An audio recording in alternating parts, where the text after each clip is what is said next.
Oh my God. Welcome everyone to Five Lemons Laughing. I'm here with Morgan and Penny, and we're Good missing morning. Drusilla and Mhm. Amanda today. This is such a great series we have. It's our second episode of our series, Standing in Your Power.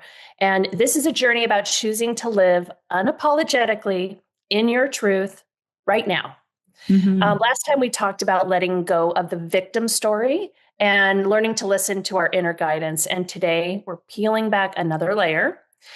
This one lives really deep in most of us. I think actually all of us, if I really do think so. It's that story of feeling and being not enough. Yeah, that quiet voice that whispers, "You're not enough. Not yet. You're not lovable as you are. Who do you think you are?" We all know that voice. I do. It shows up in the mirror, it shows up in our relationship, it shows up in every moment that we hide our light. And so you've probably heard that saying that says guilt is feeling like we did something wrong, but shame is believing we are something wrong. Boy, that's the belief that it convinces us that there's something inherently broken in us. Yes, but enough of that. Today Yes. we're going to Yes. let Over. that where you go once and Yeah. for all, because on some inherent level, we know that that is not the truth with a capital T. Yeah. So some of you, when I say that, you may buck a little, have a little resistance. Like, yeah, that sounds nice. I believe it for you, but it's not true for me. That's how sneaky and insistent this belief of not enough can be. It's very pervasive. In A Course in Miracles, it's referred to as specialness. The ego wants to be special, even if it means being especially bad or especially wrong or especially broken, especially unlovable. So it is very good. The ego is very good at convincing us that we are the one exception to that unconditional love, to that holiness, that wholeness. So let's go there. Let's figure out how we can release this not enoughness, and how has it shown up in your life, and what are we doing to shift it? So let's start there. How is this not enoughness showing up in your Oh life? my gosh, do I have a story? Wow, Melissa and Morgan, that was amazing to open up the episode this way. I had an experience this last weekend. I mean, you know, I thought I was evolved beyond that tired old story, but I think there's still layers to unravel, untangle. And so this last weekend, I walked into a situation where my ego told me, "Here's no more evidence where you are not enough, Penny. Look at what's going on right there in front of your eyes. You're not enough. You should feel bad about that. You should feel bad about everything that you've done in your life and all the choices and decisions you've made." And thank God I have the ability to call for help. And I did. And I was reminded that I can change my attitude about that at any moment. Oh, and so I did. And it was a totally different experience. And I am enough. I'm not enough. I'm not worthy. Those have been my overriding or my underlying what's flowing under the surface.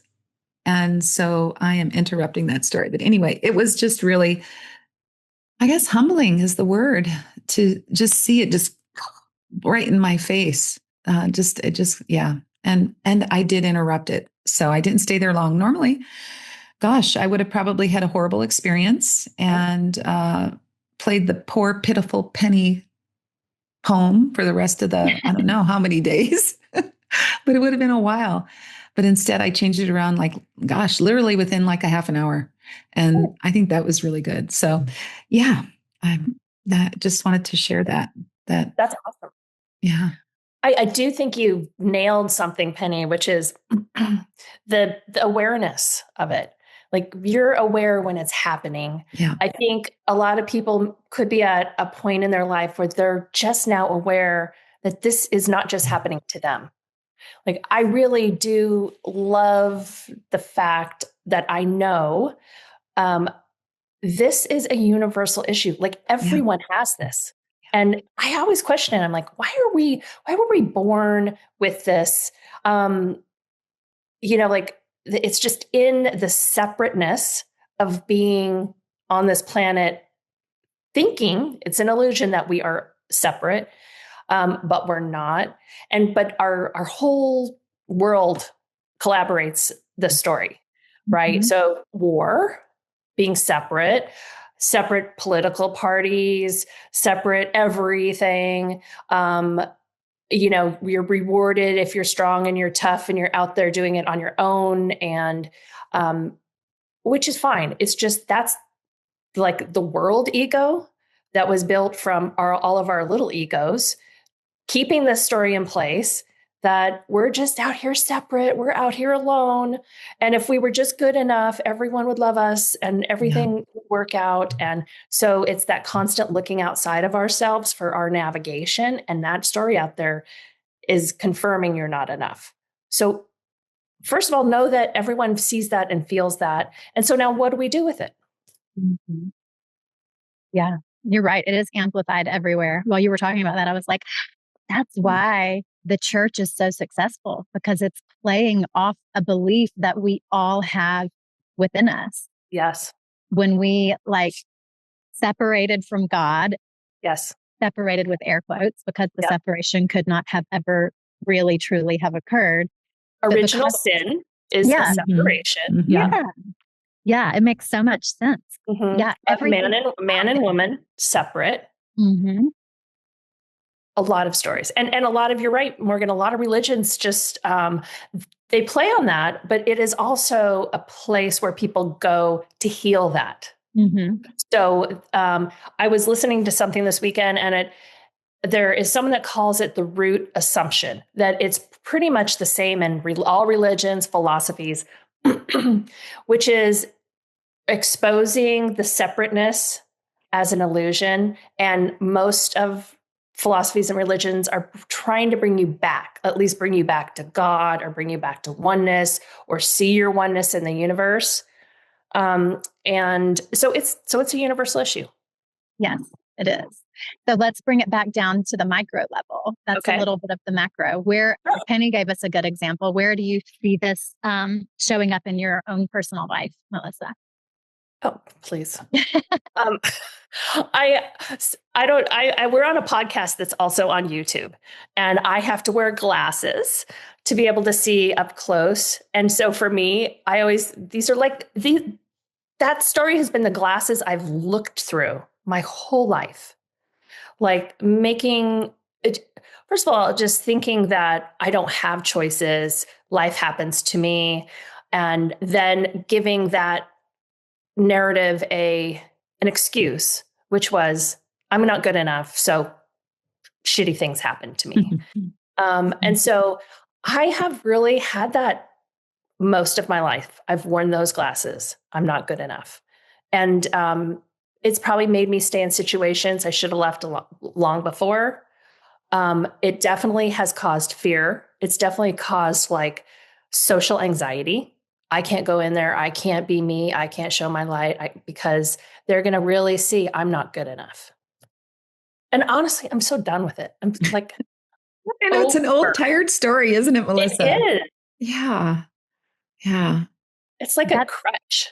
Yes, that's interesting. I feel like I offer a slightly different perspective than what you two have outlined. And maybe this will resonate for some people too. Like, I feel that for most of my life, I lived and thought of myself as a very joyful person with no issues with self-love. Like, that was just not my issue. And self-love and worthiness kind of seem to go hand in hand. So I never really thought of this as my issue. And it shows up in more subtle ways for me. And I've become more acutely aware of it as I've been more focused on my spiritual awakening.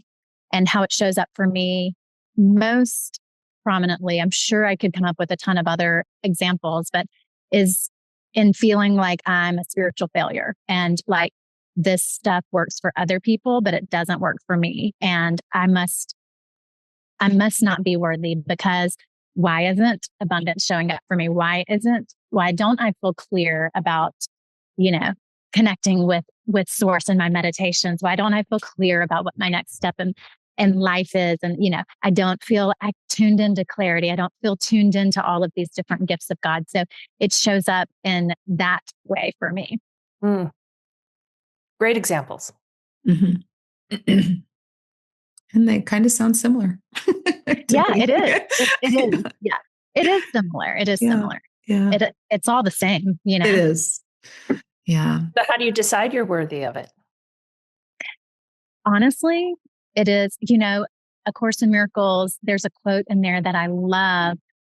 I don't know if I remember the full quote, but my favorite part is the beginning anyway. And I remember the beginning. It says, "In time, with practice, you will never cease to think of God." And in time, with practice being the key part of that phrase. And so that's what I do. I just keep practicing. Beautiful. And I just keep coming back to you all for my little boost of encouragement and my reminders. That really reminds me, Morgan, when I first started my 12-step recovery in Al-Anon, I would have all this drama. I never thought I had any drama in my life until I really began to be aware that I create a lot of drama in my life, and I have a lot of drama in my life, which I've created. I'll just say that again. Anyway, I would call my sponsor and say, "Oh my God, the sky is falling." And she'd say, "Where's God in this situation?" And I go, "Oh, silly me. I forgot that I have a God." And I still, pardon me? Separateness or separation. Yeah. And I still forget it.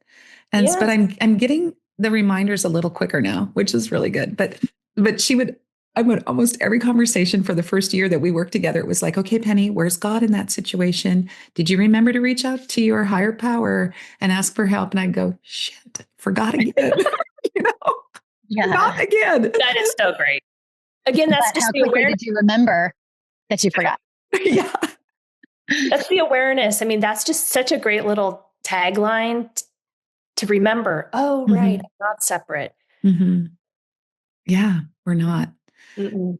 It's so ingrained in this society. It's so ingrained. Yes, it is. Mm-hmm. Yeah. Well, and I think it's a society thing, but like when we're born and like on a more kind of metaphysical level, your ego created this whole thing to survive and to, because we are in separate bodies. We are we're born alone and we die alone, we think. Mm-hmm. Right. And so it just makes sense, but you have to get beyond that. And we get to get beyond that. We do. Yeah. And you don't have to, you don't want to either. Yeah. Right. So yeah. And so Morgan, practice. That's what we all do. Yeah. Yes, yeah. Exactly. And I think we all are devoted to, I'm speaking for all of us, but I'm devoted to seeing the oneness in my life wherever I can, and to be reminded about that when I forget. I just, it helps me believe that I am worthy. What helps you catch it when you're not in oneness, Melissa? It just feeling off, I really think that any extreme emotions in my life at this point is really for me to pay attention to myself, that I've created it. And they're more like warnings to myself, like what's going on here in me. Yeah. Have you ever heard of, if it's hysterical, it's historical? No. Oh my God. I love it. Uh-huh. So that when you said that, Melissa, that just reminded me that it's those big emotions are usually historical shit that isn't even real. Right. Yeah. Just bringing our past into the present.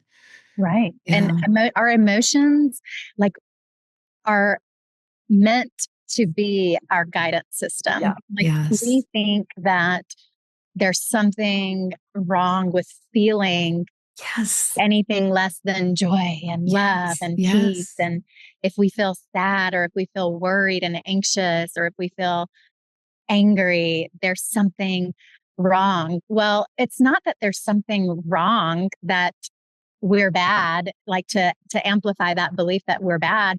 It's a warning bell to alert us that we're not agreeing with love in this moment. We're out not of alignment. Thoughts of that. We're not in alignment. Yeah. And it's meant to feel uncomfortable.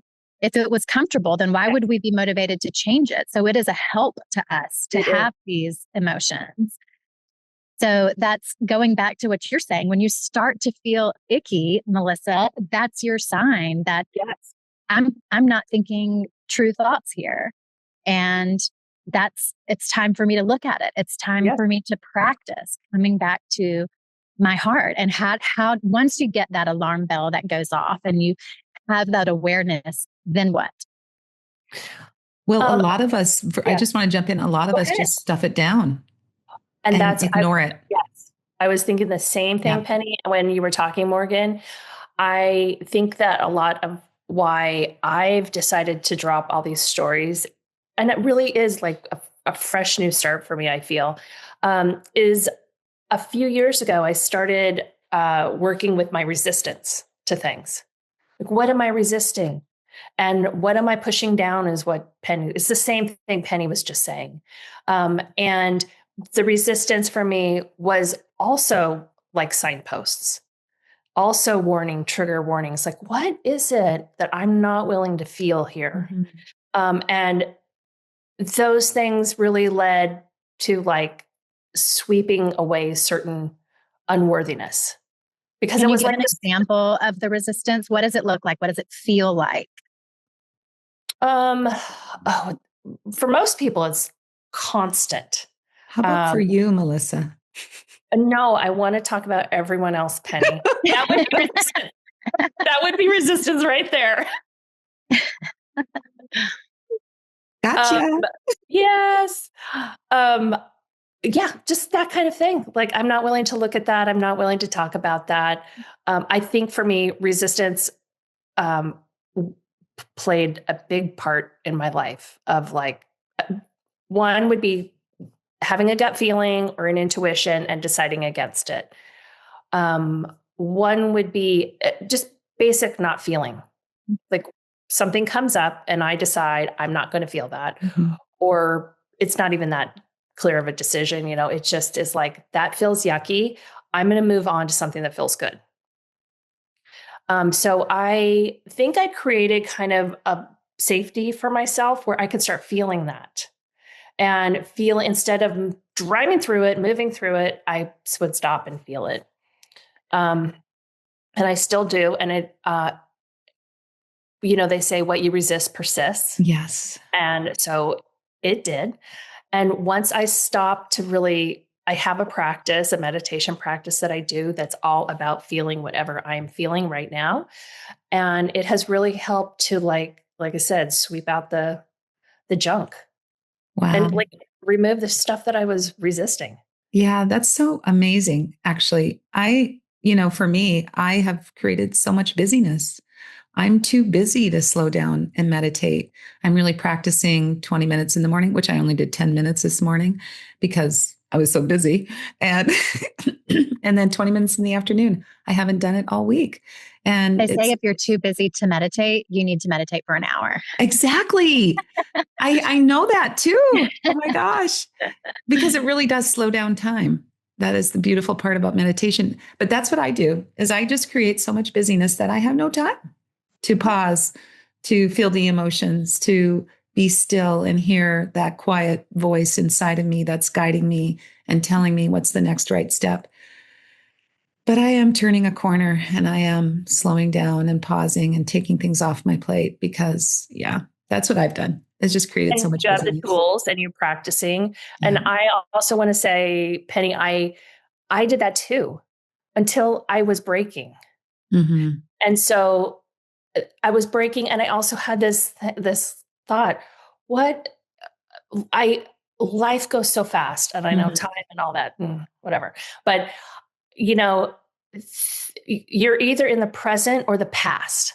And you were in the past, was the present then. And so it's just, you're constantly in the present, and my mind was somewhere else besides the present. Mm-hmm. And that was causing me to break. Mm-hmm.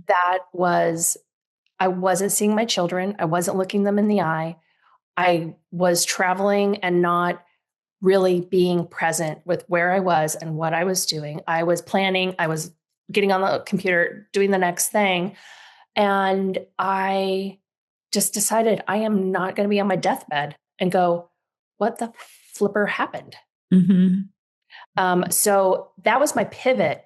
And it was on the back of a lot of busyness. Yeah. Wow. Powerful.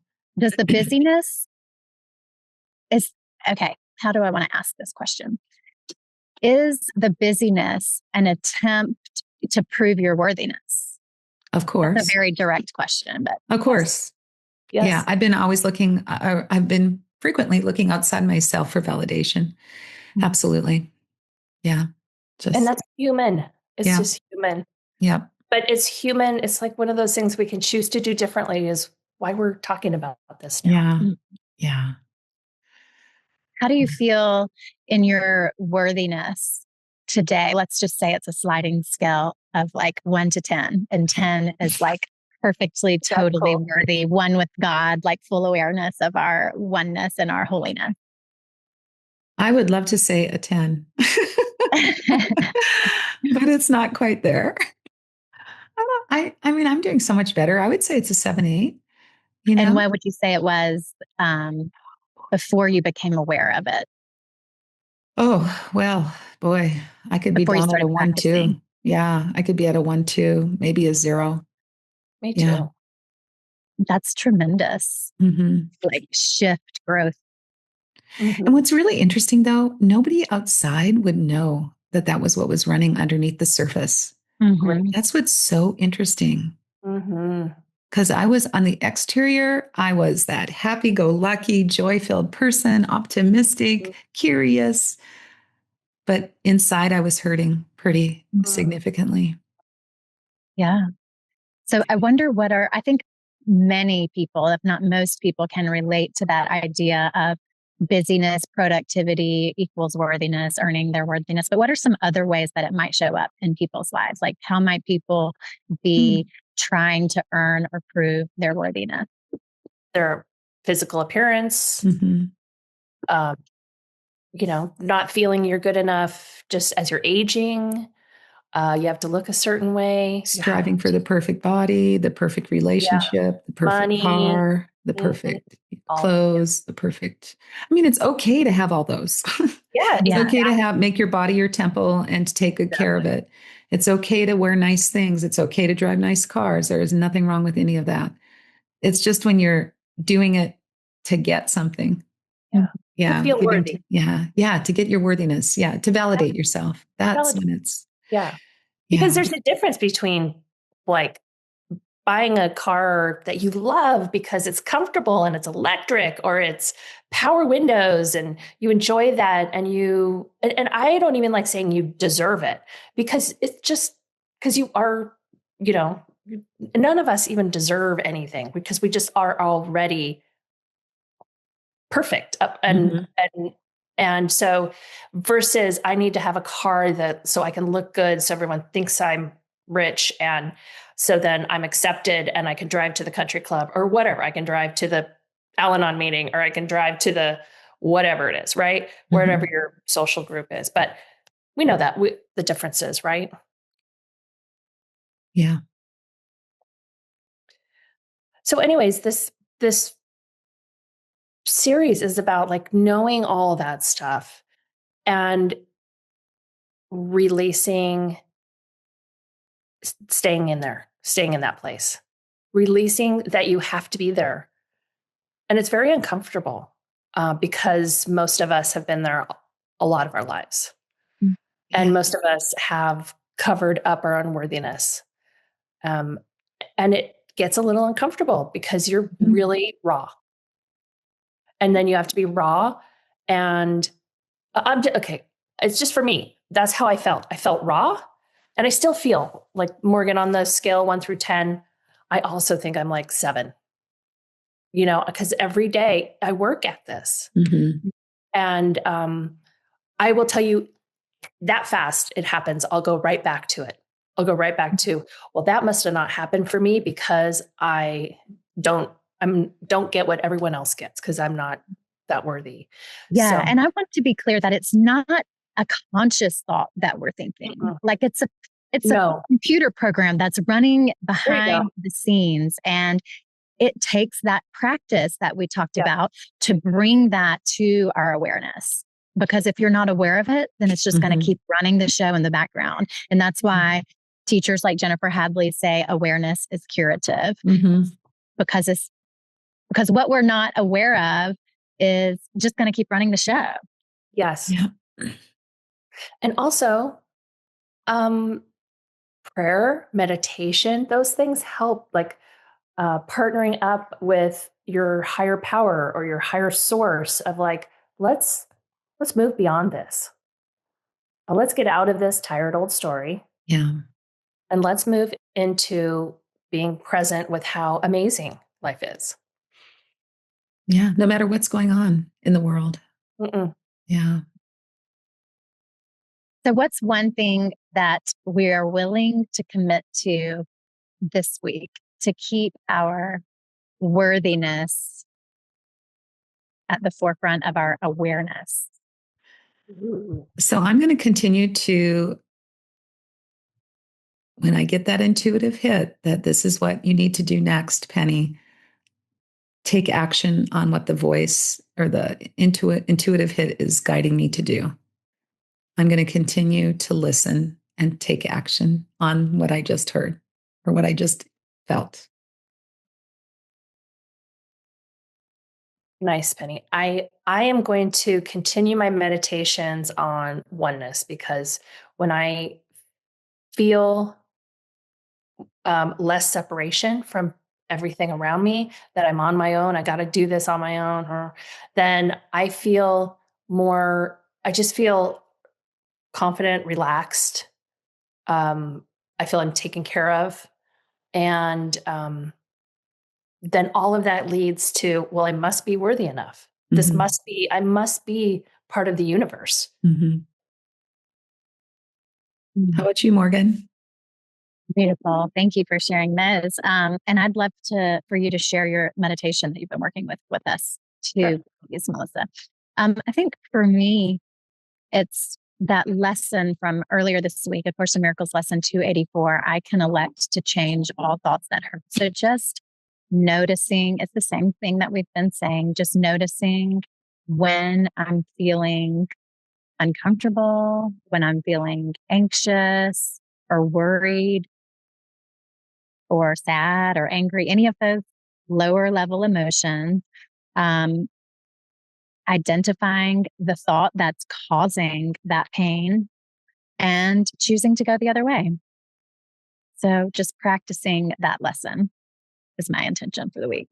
Beautiful. Nice. That was my really favorite lesson last week too. Yeah. It's our choice. It would be great to sandwich it or follow it up with the next lesson. My holiness shines bright and clear today. Actually, is it the next lesson? Yeah, 285. My holiness shines bright and clear today. I loved that one too. Yeah. Yeah, beautiful. Well, I have to share with you that I was not doing any post-its during this episode until the very end, but I've got 2. Last week I forgot to share, and this week I forgot to do them. What's going on, ladies? As long as you're not making it a story about your worthiness. Oh my God. I could do that in a nanosecond, couldn't I? Like, what in the hell's wrong with Penny? She can't even remember to do her post-its, but that's not the truth because I was totally engaged in this session. That's what it was. Yeah. So, I mean, the main thing is just practice. Yeah. That's it. It does take practice to interrupt these negative thoughts. And then of course you are enough. I mean, that's the bottom line, really. So Thank you so much for joining us today and sharing this space and remembering the wholeness that you are today. Coming up next week, we're going to be standing in our power again, continuing our series with episode 3. Whoa, this is a hard one. Rewriting. Say that fast 4 times. Your own story, the power script you're living now. So we've talked about, where we're at and where we want to go. So let's get our future that we want and pull ourselves into that future. So again, what we focused on today is laying down that not enough story and invite a miracle in its place. Just as A Course in Miracles says, you are lovable, you are enough exactly as you are, and you need do nothing. Mm-hmm. Let me just say that one more time. You need do nothing to prove yourself. Mm-hmm. You are lovable just the way you are, and nobody needs fixing or changing or anything. So this is 5 Lemons Laughing, reminding you to keep laughing, keep loving, and until next time, squeeze every drop of joy from your day. I just love that because your transformation is our greatest joy. So until next time, have a really beautiful and blessed day. Bye-bye. Bye. Bye.